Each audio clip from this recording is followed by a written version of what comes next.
Okay, good afternoon and welcome to Lecture 4 of Physics 2820. Okay, so as we have been doing, you should have a Jupyter notebook available. Something that talks about the effects of drag resistance is the title of today's lecture.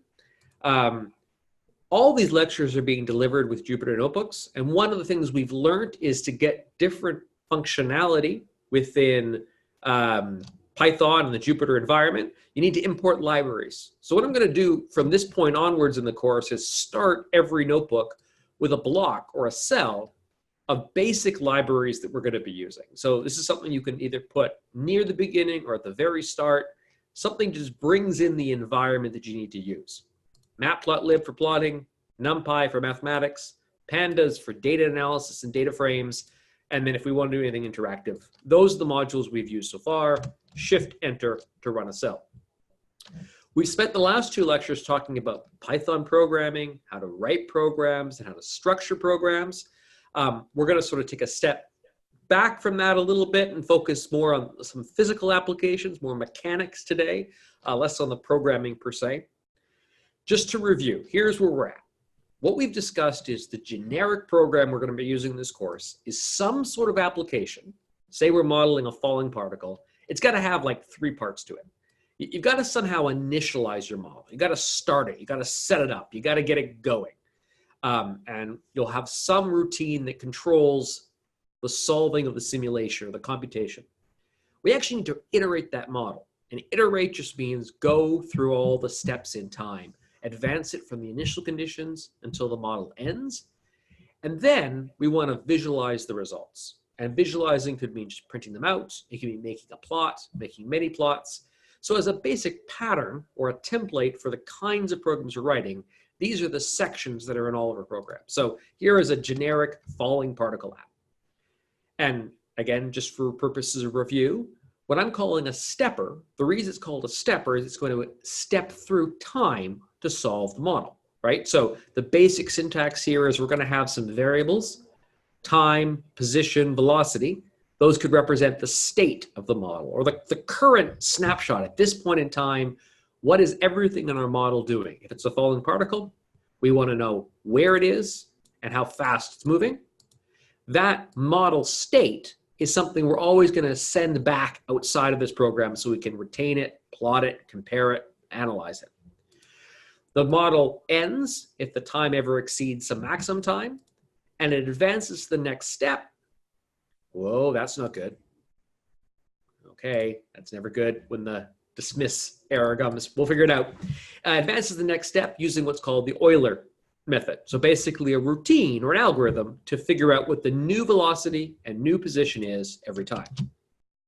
Okay, apologies for that. Not sure what exactly happened. Wasn't anything any one of us did. Just, you know, computers are tricky. So I said I do have some backup ideas in case we have a problem, but let's proceed. Okay, so where I got to is I talked about the fact that we want to import libraries. We want to have an overall program that's going to run our model, and we have to have something steps through the program in time. And specifically, we're going to focus on the Euler algorithm as our numerical method for figuring out how to figure out the next point. To be able to visualize the output, we typically have a function called a plot that's going to look at the output, and all together you can put that together and you get a program that simulates a falling object. So here's an object being thrown down from a height of 100 meters and how it proceeds downwards as a function of time. Okay, so this is all just to review. The physics that we're solving is just Newton's second law. Newton's second law, F equals ma, or F equals the mass times the acceleration, with the only force acting, which is the force of gravity minus mg. What that leads to is a pair of equations, right? So if you remember from the first or the second lecture, the rate of change of position with time, that is the velocity. The rate of change of velocity with time, that is the acceleration. But in terms of equations, what we're really doing is you can imagine there's an m on this side and an m on this side, and then those two m's cancel out. We're rewriting the system so all the derivatives are on the left-hand side and everything else is on the right-hand side.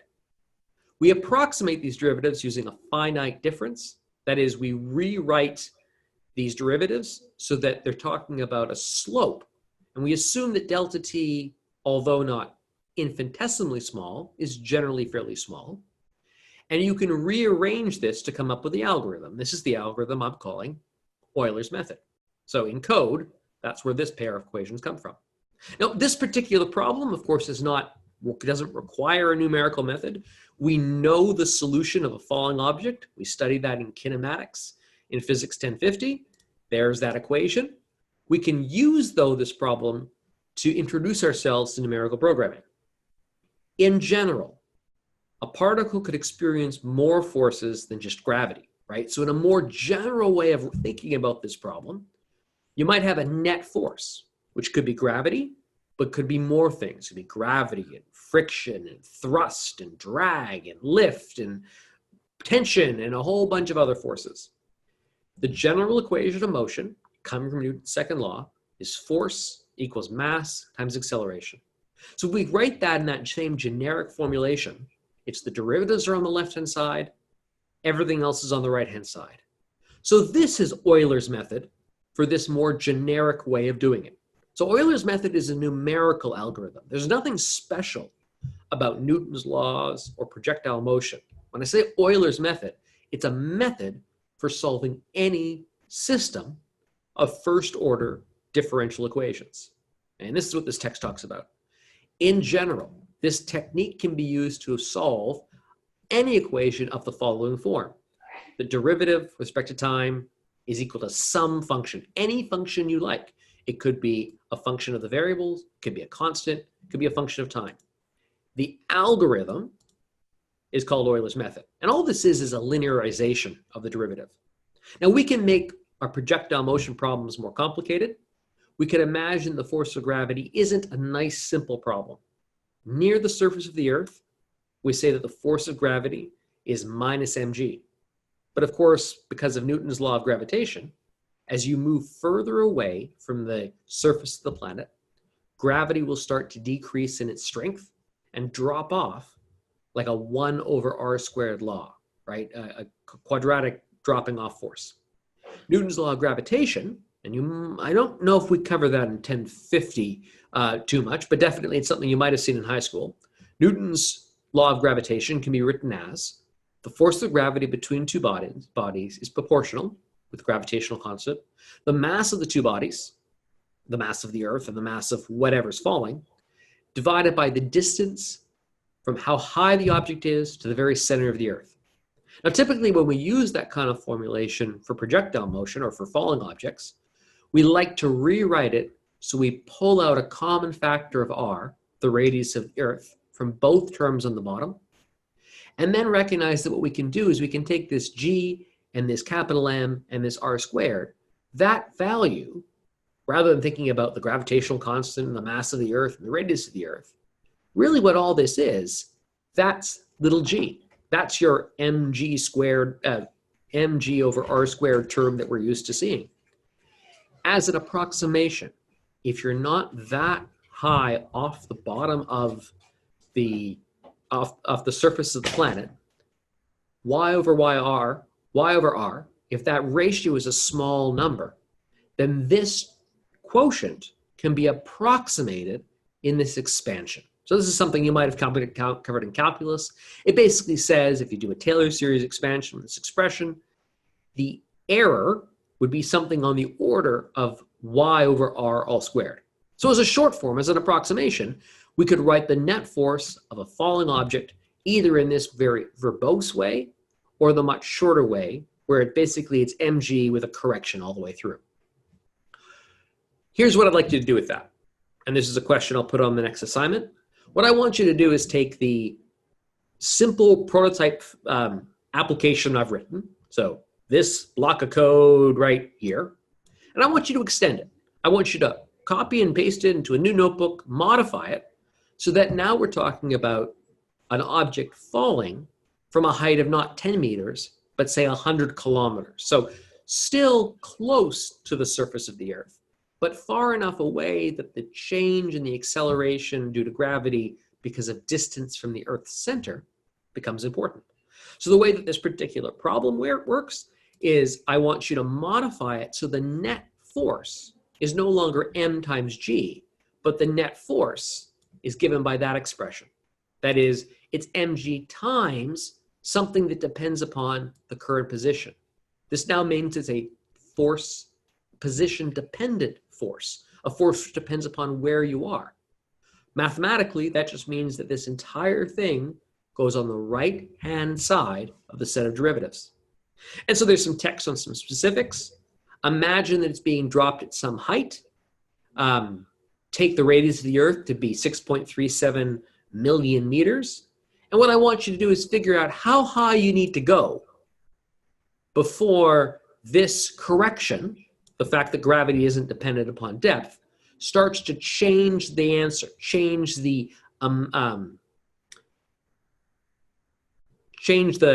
value of the impact velocity by more than 1%. And one of the things with these numerical methods is you want to make sure that the change in the answer isn't due to your choice of time step. So one of the things I'll ask you to do in this problem is make sure that you get the same results, even if you were to make the time step half as large, or reduce the time step by a factor of 2. So there's an example. How do you do this kind of problem? You replace the force. Instead of putting the force as minus g, you put the force here in a more generic sense of the total net force divided by the mass of the object. And if the net force is written as F equals mg times 1 minus 2y over r, that's the formula you put in there. So that's something you can try over the course of the next week or so. I said it'll be due in a week and a bit. I'm going to spend the rest of the lecture talking about a different correction to a falling object, not so much due to gravity changing, but the fact that we're surrounded by an atmosphere here on Earth, and there's air resistance. When an object is falling, it doesn't fall like it would fall in a vacuum.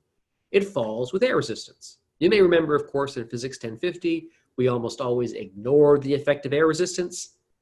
In Physics 2820, we're going to put it back. We're going to let our atmosphere actually apply a drag force to moving things, moving particles. Okay, one of the things about a drag force is a force which always opposes the motion. So it depends upon the velocity in the sense that if an object is moving upwards, the drag force is pointing downwards. If an object is moving downwards, like in the case of a falling particle, then the drag force is oriented upwards. It always is the case that drag forces oppose or is in the opposite direction of the velocity. So that's important to note. So if we're dealing with a falling body, that is something I just drop from up high down to down low, the forces involved are a force of gravity, which are pointing downwards, that's why the minus sign is there, and a drag force, which is resisting the object falling down. Now, the source of this drag force is because there's air around you, so there's friction between the air, and the air has to get out of the way for the object to fall. When we go about modeling drag forces, like friction forces in general, to actually model what friction is actually a very hard problem. Friction is due to the intermolecular forces between molecules and molecules as things move. We're not modeling things at that level of detail. We're not doing the electrostatic modeling of these systems. What we're going to do is take a much more experimental approach, one that models the behavior of the force law without having to go into the details of why it has that particular structure. There's two kinds of drag force laws that are commonly used. One is a linear drag force, and the other is a quadratic drag force. So here we go. Here are two different formulations of a drag force. One says the drag force is proportional to the velocity or the speed, and the other one says the drag force is proportional to the square of the speed, a linear and a quadratic form. These are two common things. These proportionality constants depend upon what fluid you're flowing in, water or air or whatever, and the shape of the object. Now, kinetic friction, or if you remember doing sliding objects on an inclined plane, kinetic friction depended on the normal force, how much the object and the surface were being pressed together. In contrast, drag forces, air resistance forces, depend upon the speed or the relative speed between the fluid and the object. That is, how fast the air is moving past you or how fast you are moving with respect to the air. That speed is going to set the drag force. The faster you move, the more the drag force. This linear form, the one where it's just proportional to velocity, that model is appropriate for fairly slow velocities. Things moving very slowly, think bacteria or very small worms crawling through water. Nothing's moving very quickly, very fast. This form, which is sometimes called Stokes' law, is represented by a linear dependence on speed. At more modest velocities, that is velocities of balls being thrown, planes flying, cars driving, the behavior of the force drag law is quadratic. So we typically use this kind of expression. But depending on the problems, it could be some combination of those two things. Now, when and if you take a course in fluid dynamics, you will learn that for certain geometrical objects, you can actually calculate what these drag coefficients would be exactly, but that only works for very specialized shapes. Think spheres, cylinders, idealized things, we can calculate these values. For most real objects, and by real I mean like cars, bicycles, baseballs, whatever, the way of figuring out this drag coefficient is by experiment. That is, you go into a lab, you go into the field, you look at how fast things are falling, and you figure out what the drag coefficient all is. Now, there is some theory we can apply to it. Another way of thinking about a drag force is to write the drag force as depends upon the square of the speed in this more expanded form. In some ways, this is very similar to this form. It's still the drag force is dependent on the square of the speed, except for we throw in a few more constants in front. This is another formulation of the quadratic drag law. Sometimes we call CD the drag coefficient. And what it does is it shows how the drag is dependent upon the density of the air, the cross-sectional area of an object. The bigger the area, I guess it makes sense that there'd be more drag. And then this thing called a drag coefficient. The drag coefficient is a number, a value determined by experiment, and it's typically on the order of 0.5 to 1.5. Could be as small as 0.01, could be as large as 10, depending on the shape and the configuration of the object. Now let's talk about this form for just a moment and understand why a drag force should have that mathematical form. Effectively, drag, when we're talking about quadratic velocity dependence or quadratic speed dependence, it's because the air in front of an object has to get out of the way. That is, there's air in front of you that's not moving, you are moving, and you've got to push that air out of the way. That's fundamentally where the drag is coming from. It's called form drag. If you think about the amount of air which you have to push out of your way, you have to accelerate it and move it out of the way so you can move through the air. That mass of air you're displacing is the density of the air, times the volume of the air. Now, in every moment of time, in every time step, you're displacing a volume, which is the cross-sectional area, your cutout, whatever you look like in cross-section, times how fast you're going, times how long a time step is. Speed times time is a distance. So an area times a distance is a volume. This is the scaling law of the amount of mass of air you're pushing away. We know that to push the air out of the way, what we have to do is we have to move it, we have to accelerate it to a speed that's the same speed that we're moving. It's got to move at the same speed as we are to get out of the way in time. That is, we have to transfer much energy to that air equal to a kinetic energy of its mass times velocity squared, 1/2 mv squared. That's the kinetic energy of the air we need to do. The way we're going to do this, and I want you to try and think about to first-year mechanics, first-year physics, on how does work, forces, and energy all work together? Well, it's force times a distance equals a change in energy, right? That's what work is. Work is a force times a distance, otherwise known as a force times a velocity times a time step. Again, this is just a distance. So this is how much work is being done by the drag force on the air. Because of Newton's third law, the amount of work being done on the drag force by the air on the moving object is the same, but we're focusing on the air here. What we're saying by this scaling argument is if since the energy has to be a number on the size of 1/2 the mass of the air, 1/2 the mass of the air you're displacing times how fast you're going, you can substitute in, get rid of the energy of the air entirely, and figure out that this drag force has to be proportional in its size to 1/2 the density of the air times the cross-sectional area times how fast you're moving. Basically, these VDTs all cancel out. You don't need to worry about them. There is a constant proportionality, and that has to be determined by experiment. So this is another way that's commonly used of writing down a drag force, a quadratic drag force law. Caveat.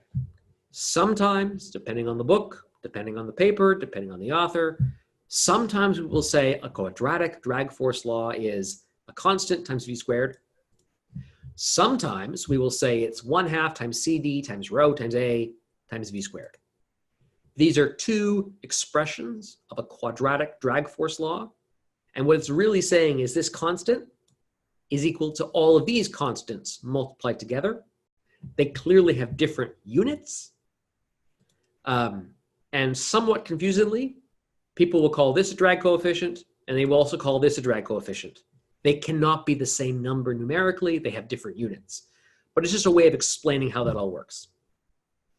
Okay, so with drag forces, there's one other way of talking about how much drag a fluid, like air or water, is causing on a moving object.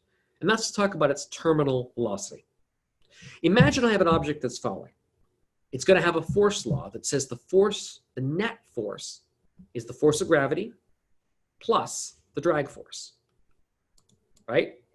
If I'm going to fall at a steady rate, a steady speed, that's a speed at which there's no acceleration, a speed at which the net force is equal to 0.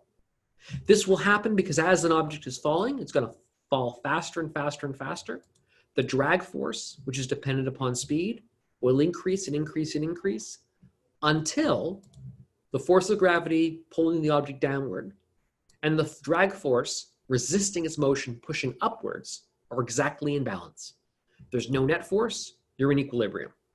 So if you take this equation and say the net force is equal to 0, then we're able to solve this equation for what the speed would be such that these two terms exactly balance out to give you an equilibrium.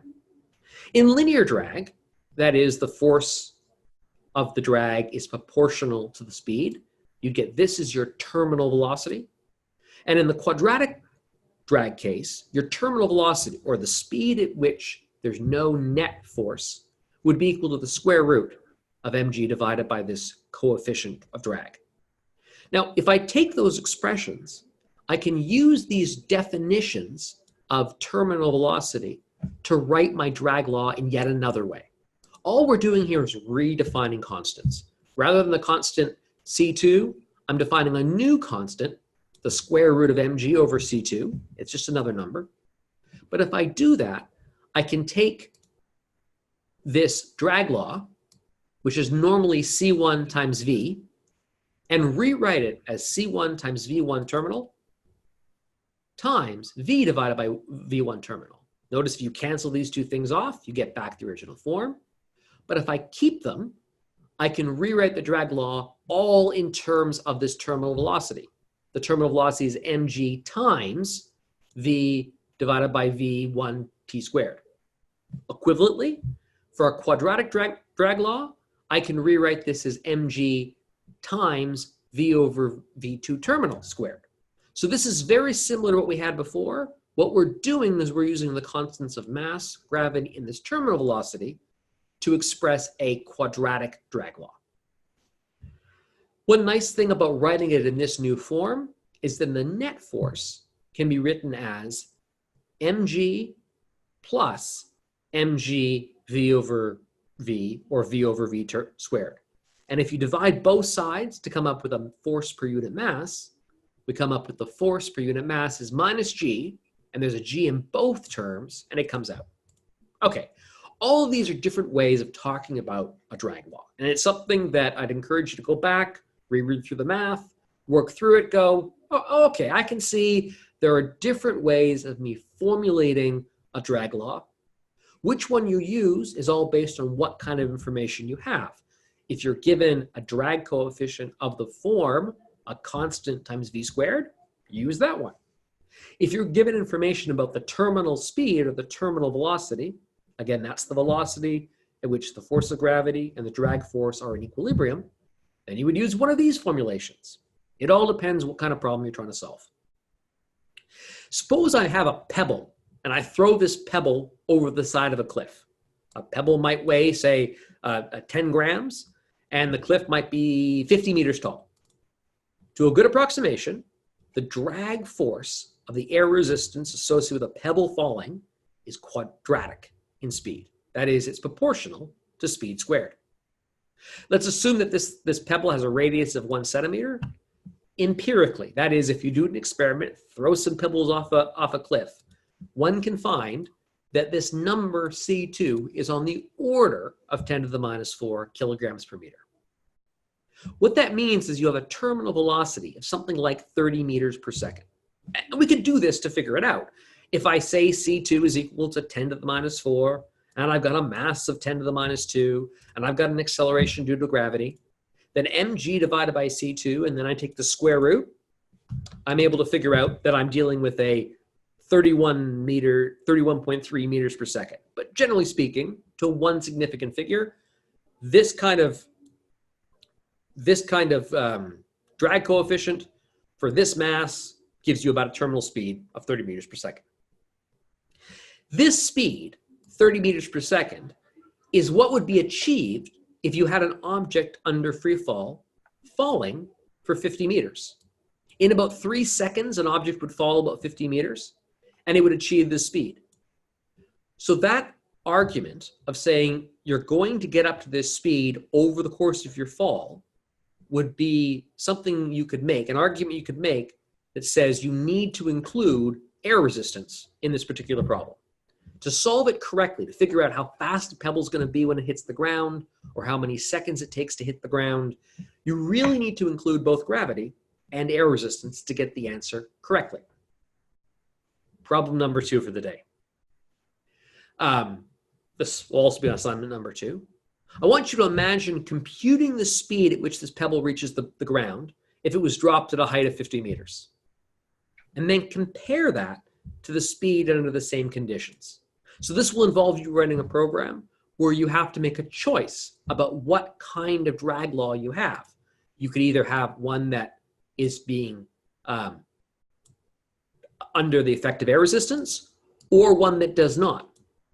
One way of coding this up, so I'll give this sort of as a suggestion or a hint, is these are actually exactly the same things, except in this first case, the drag coefficient is 10 to the minus 4, or the terminal velocity is 30 meters per second. And in this second case, the terminal velocity is effectively infinite. It has no terminal velocity. The drag coefficient is 0. So you can solve this problem either using an if-else construct in Python, or you could just write your formula in a way that a drag coefficient of 0 is the second case. The goal here is to write a program to figure out the speed when it hits the ground. Next, suppose that you have a pebble thrown upwards with an initial vertical velocity. So now you're going to throw this pebble up before it comes back down. You might remember from first-year mechanics that the maximum height of a pebble is dependent upon the square of its speed. Really comes from energy conservation.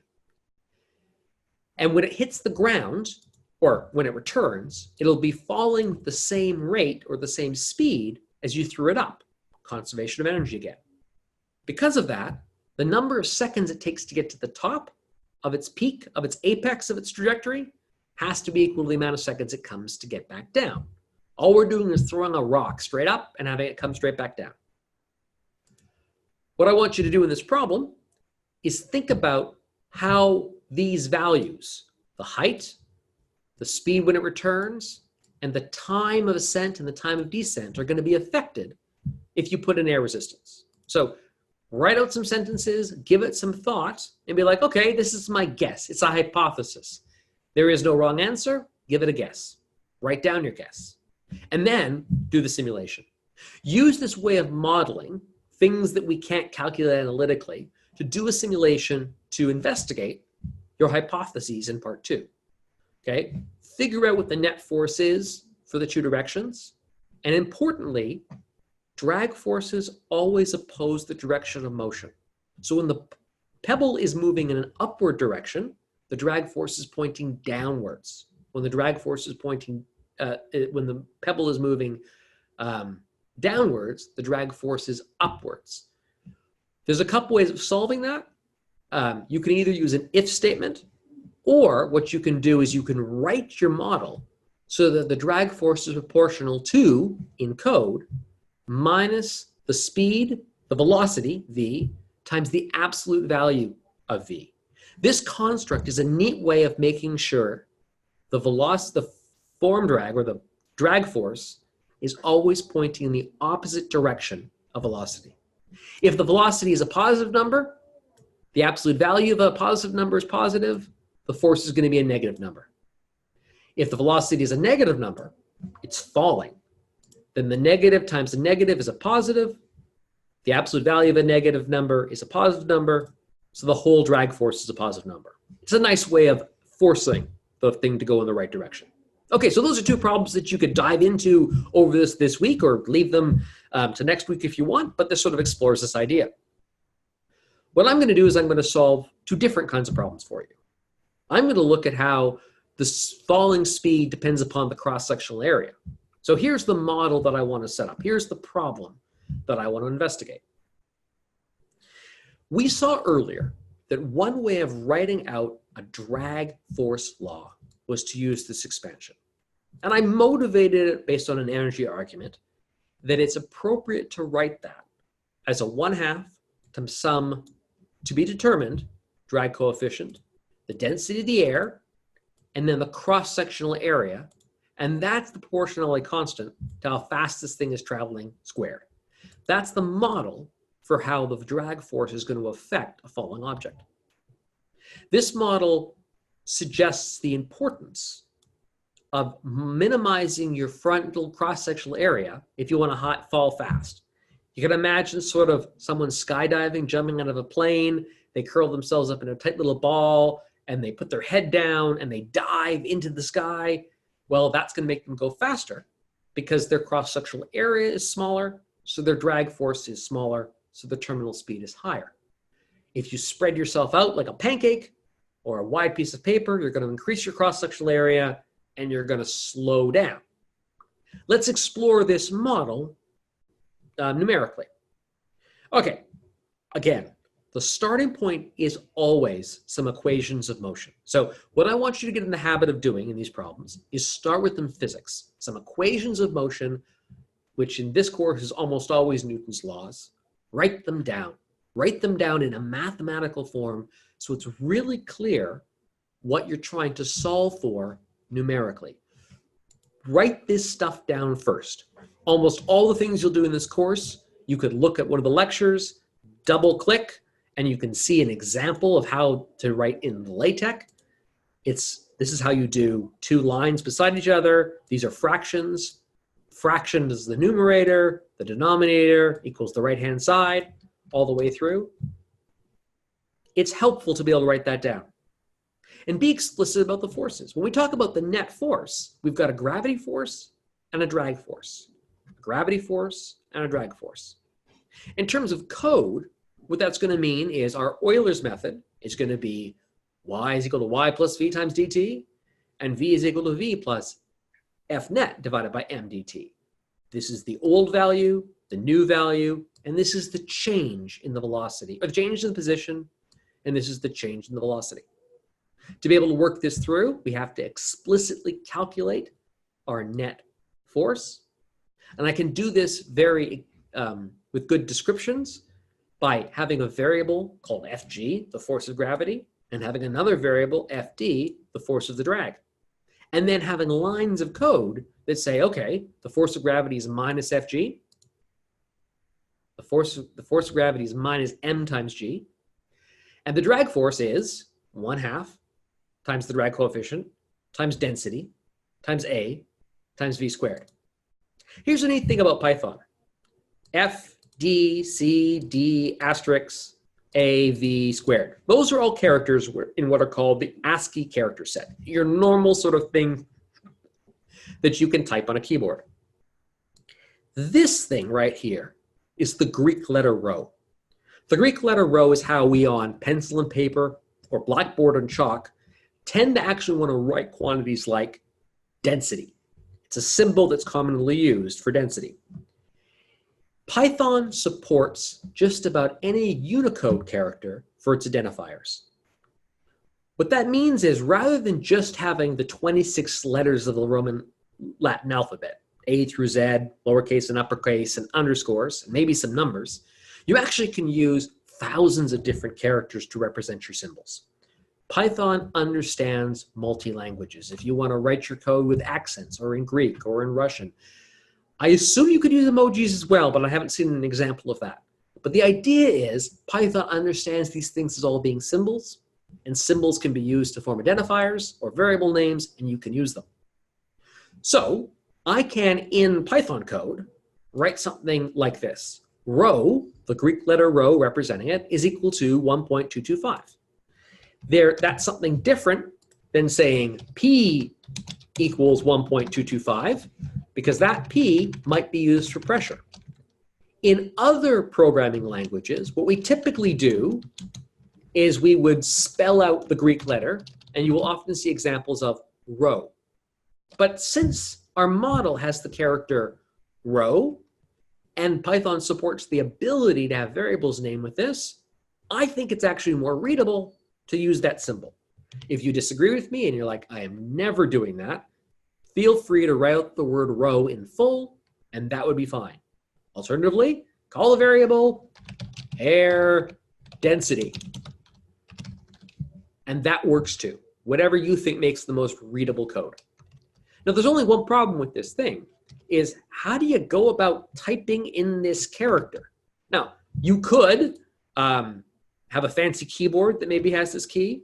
Maybe your operating system supports some way of entering non-standard characters. You could go to a web browser and copy paste it. I could just copy it here, copy, and whoa, paste. You could do that, but I wouldn't recommend it. Jupyter actually supports this. And the way you do it is you type on your keyboard a backslash, the Greek word for the symbol, and then hit the tab key. That is the characters ROH immediately followed by the tab key. So I'll backspace that out, backslash RHO, and then the tab key, and that just turns it into a row. I can do that for the Greek letter delta, and I could do that for a capital delta, and I'm hitting tab to make that appear. And these are perfectly valid Python identifiers. So whatever you like, but that's how I'm producing these characters. Again, if you don't like it, go ahead, just type out air density all the way through. Okay, let's do this to explore how fast something falls as a function of its cross-sectional area. When you're dealing with things with air, you got to be worried about density and buoyancy as well.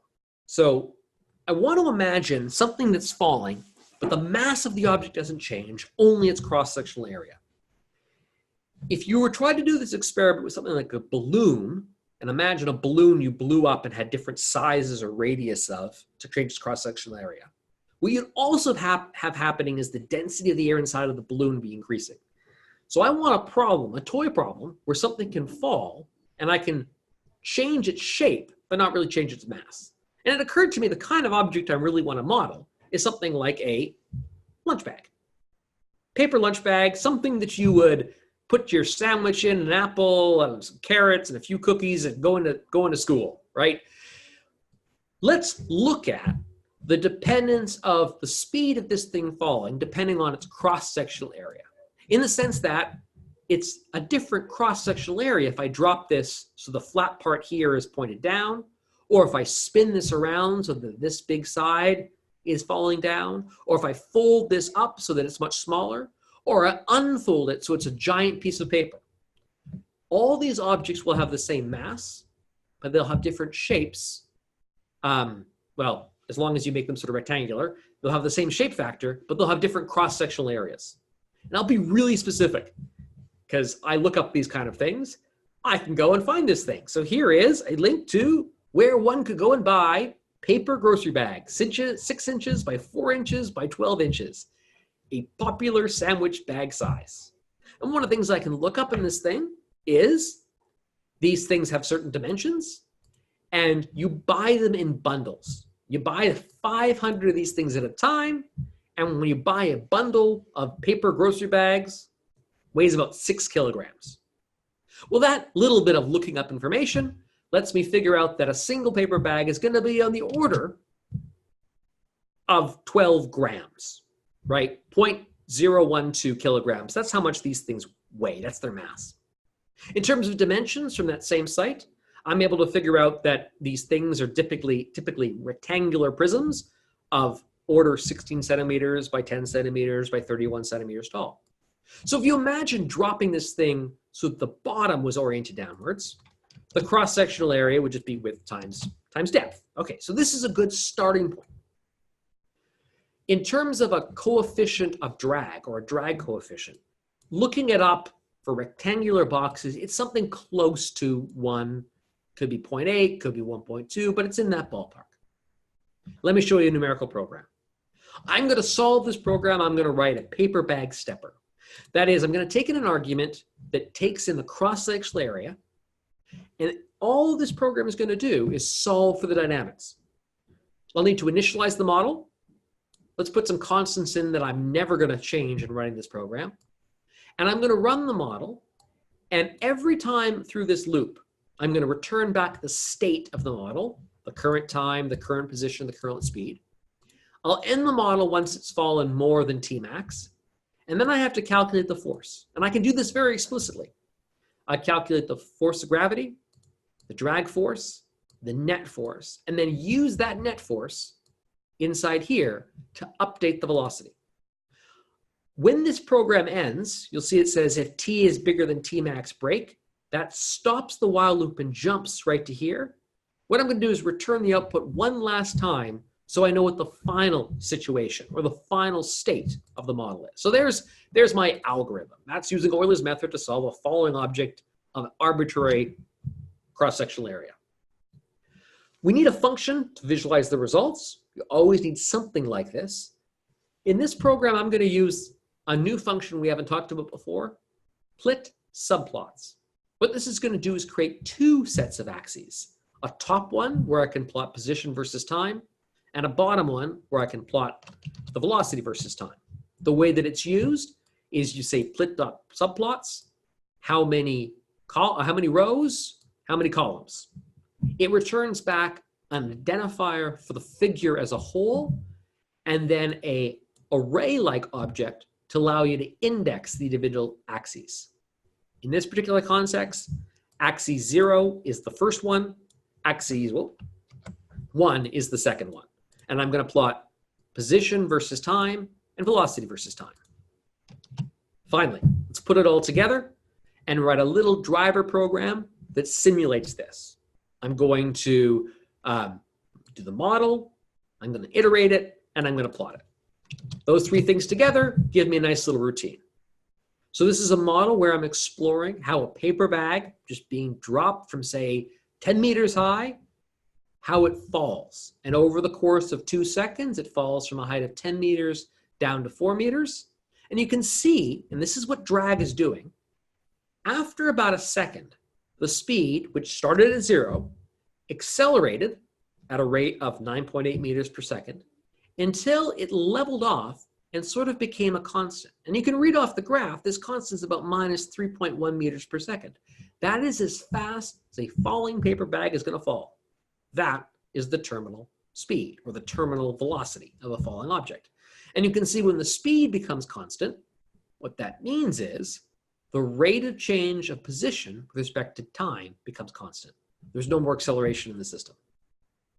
We looked at how to explore these kind of models. You'll see that in this first paper bag application, I have a parameter called A. This is just the default for the cross-sectional area. It's width times its depth. I could use the interactive widget to very quickly build an application that basically passes in A through a whole range of values. So A could be as small as 0.001. It could be as big as 0.050. And every time I click the button, it's changing by increments of 0.001.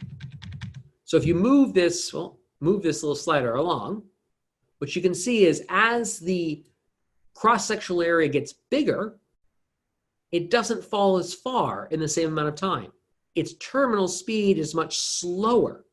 It reaches that terminal speed a lot faster. If its cross-sectional area is very, very small, then it's going to fall under the effect of gravity for longer. It will take more time to reach terminal velocity, and the terminal velocity itself is going to be a larger number in magnitude. So this is a nice sort of little model, right? So you can imagine, I don't know why you'd be throwing paper bags off the side of a room, but you're doing modeling of a car, of a plane, of some object, and you want to explore how a parameter like cross-sectional area is going to impact your program. So these kind of exploratory tools can be valuable for doing modeling. If I want to know what this terminal speed is, I could attempt to read it from the graph, but I can do one better because I have access to the actual data underneath. Again, to run these models, my framework I'm using is I set up the model as a general object, as a thing. I iterate the model in time, and what I'm getting back is something called a data frame, a set of all of the different parameters all the way through. So there is the bag.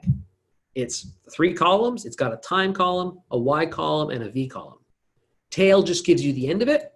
If I just say bag all by itself, I get the whole table, all 202 rows. This is the very last value, right? Sort of remember it, we spat out the final state a second time just to sort of know how this whole thing ended. But if I want to look at a particular line, if I want to focus in on one particular one of these rows, using pandas, which is what data frame comes from, you can use the iLocator command. This is a way of indexing a particular record or row all the way through here. If I say bag.iloc, square brackets, what this is doing is it's picking off this row. It's a way of identifying an index. I can talk about this specific T, this specific Y, and this specific V. I can talk about each one of these variables more precisely. I can talk about this is its final position. This is its final velocity.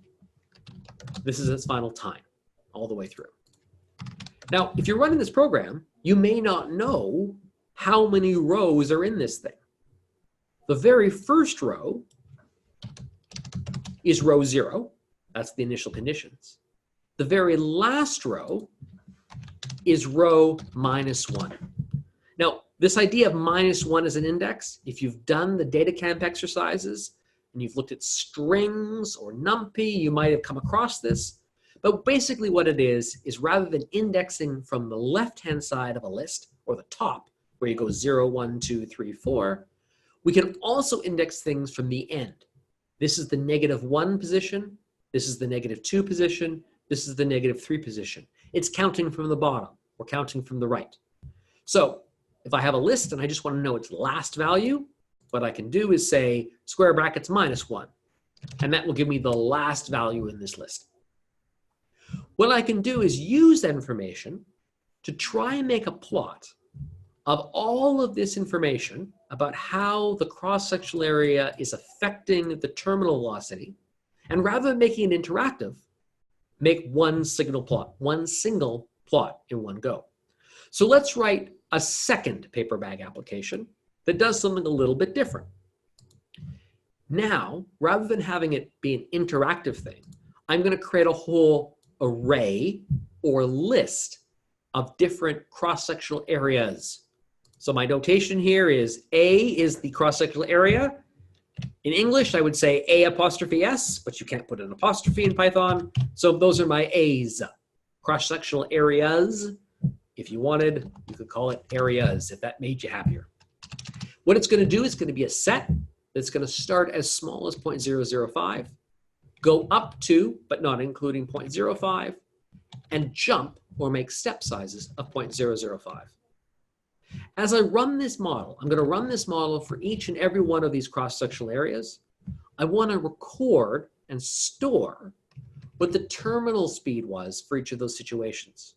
To do that, I'm going to use a list, a Python data structure. And so this is just declaring an empty list. If I want to make all of the results appear in one single plot, I can't have the plotting routine create its own axes and figures every time.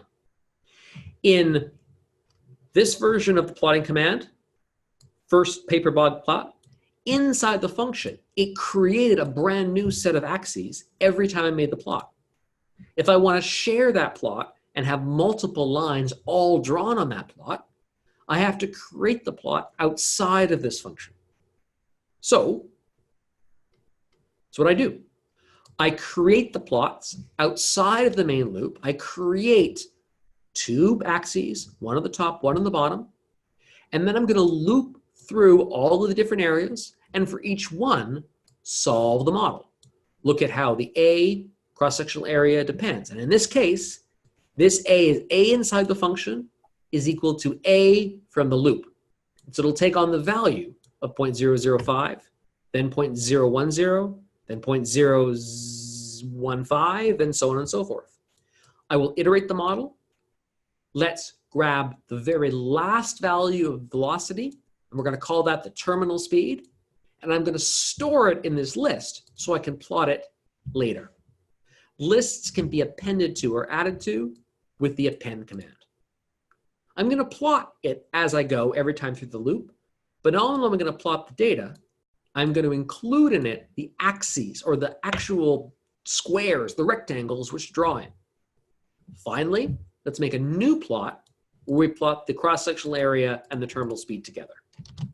We will need a paper bag plotter. As I said, what it's going to do is take what you want to plot, but we're also going to pass into it information on where we want to draw the plot. We want to draw these plots in these axes, the axes represented by AXX. Okay, here we go. The big takeaway. Dun, da, da, da. Not surprisingly, for these different simulations, as we've changed the cross-sectional area, from being very, very small to being very, very large, over the dimensions that would be reasonable for a paper bag, they all start falling the same way. Gravity starts for any object and things accelerate at 9.8 meters per second. But depending upon the cross-sectional area, that sets the drag force. And if it has a large cross-sectional area, it reaches a terminal speed fairly quickly, and that means it doesn't fall as fast. If the object has a very small cross-section, then it's going to be able to accelerate a lot longer and a lot further and a lot faster, so that it will be moving down at a faster speed. It will hit the ground faster. What I've done is I've taken this point on the graph, the last velocity for each one of these records, and I'm making a new graph where I plot along the horizontal axis the cross-sectional area, and on the vertical axis the terminal speed. And not surprisingly, as you increase the cross-sectional area of an object, if I take that paper bag and I was to fold it into a very small box, it would have a small cross-sectional area. And if I was to orient it so that its biggest side was facing down, it would have a large cross-sectional area, and that would change its terminal speed. Okay, that's not too interesting, but what I'm doing is I'm going through the idea and the concept of explaining how to use a numerical model to investigate some phenomena. I'm going to flip this back over to you. So I've been talking for a little while. I want you to do the following experiment for me. And we'll do this in class after I've introduced it. I want you to look at the falling speed of an object as a function of the humidity in the room. So again, think of a paper bag, and I want you to imagine doing the experiment. You're dropping a paper bag from the same height in the same configuration, but what you're going to change is how much humidity, water vapor is in the room. You're going to drop this on a dry day on a somewhat humid day and a really humid day. And the question is, as you change the humidity in the room, what will that do to the terminal velocity, right? Imagine it's a very humid, wet day. How is that going to change this curve? What will the curve look like as terminal speed plotted against relative humidity? Relative humidity means 0 is perfectly dry air, and 100% is the water cannot hold any moisture all the way through. Now, when I first designed this lecture, I did a quick little Google search trying to find the relationship between density and relative humidity. And I found something on the web, some page. It had the short form of physics.something Netherlands. And I went, oh, great. For good or for bad, that link is currently broken. I haven't found the new link, but here's the code that I wrote based on that. And we could look this up in a different book. Basically what it says is air density is a function of more than one thing. It's a function of temperature, and pressure. You'll remember that from chemistry and gas laws, as you compress something or you expand something. It also depends upon the relative humidity. And so one way of calculating that is to convert the current temperature, let's say it's room temperature 20 degrees, turn it into Kelvin, calculate what the saturated vapor pressure is, calculate the partial vapor pressure, this is basically the water component, and then apply a formula to calculate the density of humid air. And the way to read through this is basically the relative humidity has a certain vapor pressure, and that's going to modify the density of the air. So we can use this function basically as a bit of a black box to calculate what the air density is, okay? So if I start off with a density of T equals 15 degrees, 1.225, this is the standard, international standard atmosphere. It's referenced at 15 degrees. As the air gets warmer, the density goes down. As the temperature goes lower, the density goes up. But also, the relative humidity has an effect, right? And the idea here is I can put a number in here. There's 50% humidity. I get a certain air density all the way through. And that's different from the air density being 0. Okay. Relative humidity, it's just a number, 0.01, 0.02, 0.99. It's a percentage. It's a fraction of how much water vapor the air can take. Here's what I'd like you to do. I want you to explore a model. I want you to look at how terminal speed, terminal velocity is dependent on the relative humidity of the air. So here's some code. I have written a function which is a stepper routine, a function which does some plotting, and a function which puts it all together. And the idea is you're going to run this and explore. Now, you have to do a little bit of work. You have to fill in what the density is. So here's a piece of code. You're given the relative humidity. Density is no longer a constant. You need to write code here to calculate the density every time you go around. You need to decide a range of relative humidities, and you need to call your model. So 4 lines of code I want you to add in there, and you're going to make a plot. And then I want you to think about how humidity should affect the drag force. Compare your intuition on what would happen to your results, and then let's chat about it. So this is a little in-class exercise, so dive into this, do it yourself, and when a few people have got it, come back to me on voice chat or on the chat, and we'll discuss it as a class. Good luck. Perfect. Thanks very much. Is that Marty? I guess so. Looks good to me. Okay, so we have Marty has a solution, and you have a whole bunch of dots. So rather than showing like just a few dots, you showed lots of dots. You're showing 1,000 different values for relative humidity. I'd kick that down a bit. That's pretty much, but that's great. I run it again. You'll see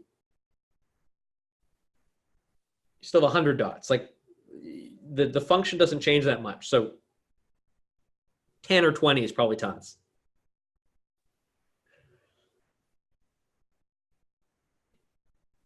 Nice. Okay, so there's one solution. Thanks very much, Marty. What are you saying? Okay, so you stored, so we have the negative speed. So as the relative humidity is increasing, the terminal velocity gets bigger. Oh, you know what? On the line that says, oh, let me see if I can do this. How do I use tools? Maybe there's a way of view options, annotate. Is there a way of doing an absolute value in your code there?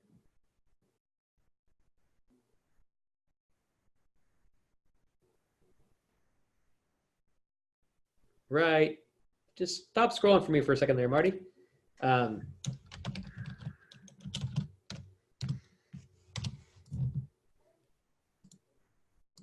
Try putting an absolute value around that entire block.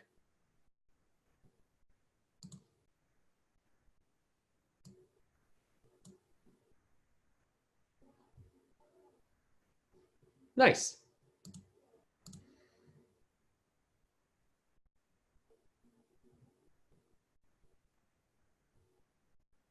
Okay, so there's one solution. As you include remember, okay. I'm very happy with that, Marty. Let's have you stop sharing. Anyone else got a solution? We've seen Marty's, which was fantastic. Does anyone else have a plot? And then we can talk about it as a class.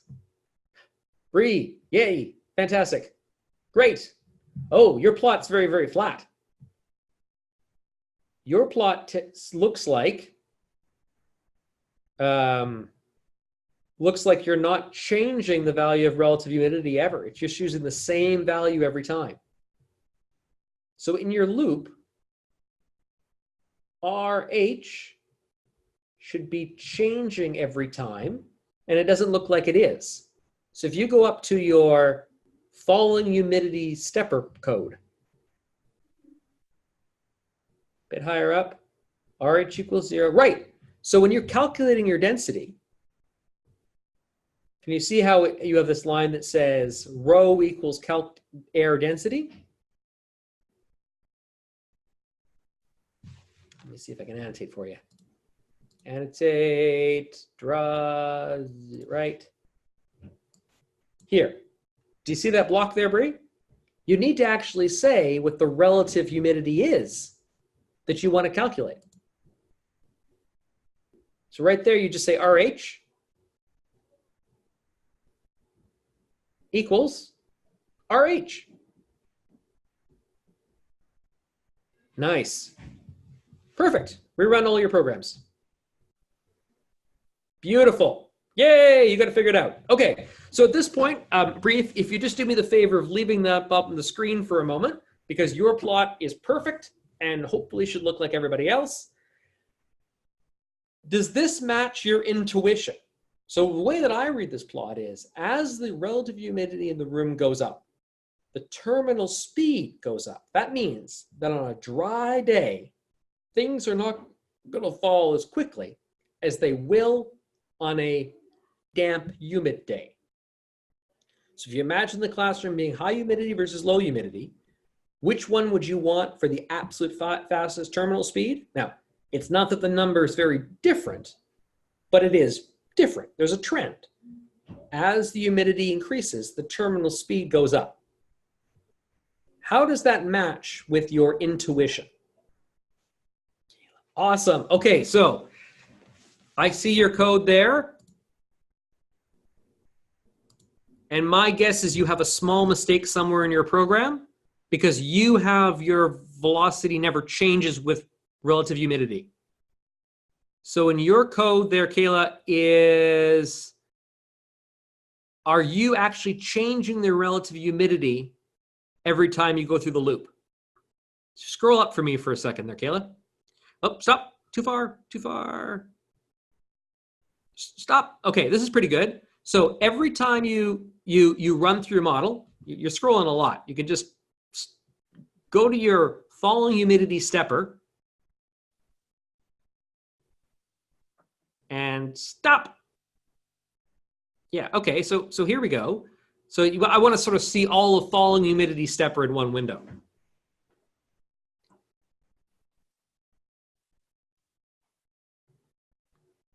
Well, not the whole program, just the stepper.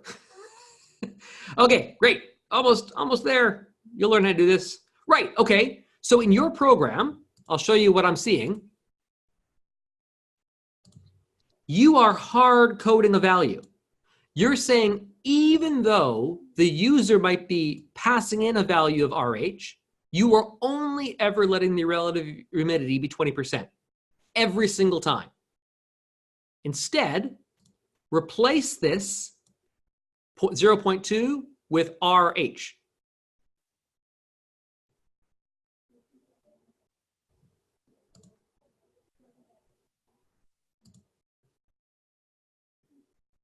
And I will clear all those little drawings for you. Nice. So what you're doing is every time you run this program, you're calculating the air density based on that relative humidity. So rerun your program. Or like just shift enter, shift enter, shift enter. Or do that. That's good too, just to run all. Takes longer if you run it all. Okay, so can you see in your plot, as the relative humidity increases, as you go from left to the right, your terminal velocity gets larger in magnitude. It becomes more and more negative. So that means that as it gets more humid in the room, your model is saying that things are going to fall faster compared to when it's dry. So that's another right answer. So I've now seen 4 correct answers. I'm very happy with that. I don't mean to push you, but I'm just trying to sort of get an answer on why you think that's the situation. And no one seems to want to share, so I will just let you know. I don't know about you, but my intuition, when I think about a hot, muggy day, I think that the air should be thicker. We have this expression of the air is so thick because there's a lot of moisture in it. But think about it from the point of view of density. As you add water vapor into the air, what it means is there's less nitrogen and oxygen, and there's more H2O, water. And in terms of mass, a molecule of nitrogen, of oxygen, an O2, has 2 atoms of oxygen. A molecule of water, H2O, has 1 molecule of oxygen and 1 molecule of hydrogen, 2 molecules of hydrogen, atoms of hydrogen.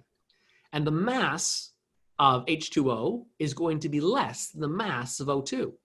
That means as you have more water molecules in the air, it actually has less mass. It has less density. The density goes down. That means the force due to the drag goes down, so the terminal speed go up. And that's sort of something you can get out of this model. It makes sense, but it may not be intuitive. Okay, so thanks very much. I did appreciate the 2 or 3 people who showed me their screen. I hope you see that what we could do is we could solve your issues. We could find the mistakes by you sharing your screen. That's very helpful. What we're going to go into now is the lab. So if you're here and you're attending the Tuesday lab, fantastic. We're going to start off with lab number 1. Lab number 1 is basically just like this exercise. It's got a bunch of blanks, and your goal, your task, is to fill in those blanks. I think everyone here is just using the server, which is fine. It means at the end of the class period, you can just leave it, walk away, and I will mark it as you're done at the end of the period. If you're doing this on Thursday, we'll do it on Thursday. Lab 1 should be available on all these different machines. So I'm just going to go through here and I'll hit share. Here we go. Basically, go through here. You should see Lab 01 skydiver problem. Okay. And hopefully this loads, because that'd be very sad if it didn't load it. Okay, we're back up again, which is good. What I was trying to say is, the idea is you just edit this as it is, put some code in. Wherever you see these underlines is something I want you to fill in the blank. That's all I need you to do. There's a number of them. In other places, you might just need to write some new code, appropriate, all the way through. Kyle, you're in the room to assist, and I'm available electronically. So the best way of debugging one of these issues is to share your screen with me. Kyle, how about we turn off the main projector in the room? You definitely can share with me. As I said, if you've got a headset and a mic, it's so much easier to talk through to you individually. I'm totally okay if other people want to look over your shoulder digitally. That means just listening in all the way read through. That might be useful. But if you're focused on the work on your lab, just turn off your mic and ignore the rest of us. Please ask for some help and go through this thing. So it's got some work. Might take you a little while to get through it, but hopefully much less than an hour and 15 minutes. And I said, at the end of the day, I will just collect all these labs and we'll be good to go. And we'll stop the recording for today and we'll continue again with lecture number 5 on Thursday.